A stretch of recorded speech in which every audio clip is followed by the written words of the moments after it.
అతని పేరేంటి నాగేశ్వర్ గారు, ఆయన కులం పేరేమన్నా ఎత్తాడు అక్కడ? లేదు కదా. అతను మాట్లాడింది ఇట్లాగా జగన్ గురించి అమిత్ షా ఇట్లా అన్నాడని, దాని మీద పవన్ కళ్యాణ్ విమర్శించాడు.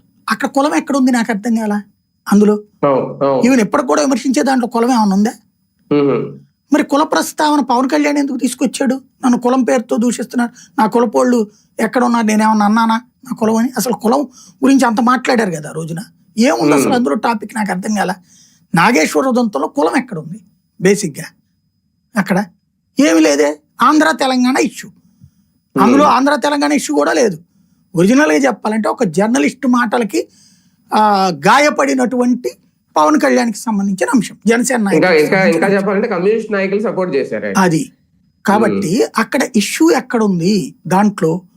అక్కడ ఏంటంటే ఒక భావోద్వేగం సృష్టించాలనుకున్నారు. నాగేశ్వర్ని బాధితుడుగా తెలంగాణ సమాజం చూపెడుతుంది కాబట్టి తెలంగాణ సమాజ బాధితుడుగా తనని ప్రొజెక్ట్ చేసుకోవడం ద్వారా తన వెనకాల జనం రావడానికి మధ్యలో కుల ప్రస్తావన తీసుకొచ్చింది వీళ్ళు. అంతకుమించి కులం ఎక్కడుంది అక్కడ అందులో?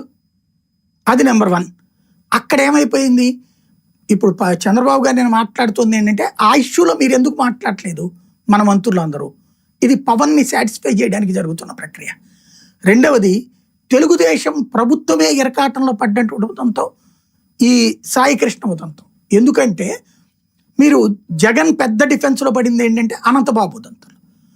ఎలా డీల్ చేయాలో చేత కాలేదు, అసమర్థత లేదా అనుభవ రాహిత్యం. వెంటనే తీసుకెళ్ళి అనంతబాబుని బొక్కలో దొయ్యాలి. కానీ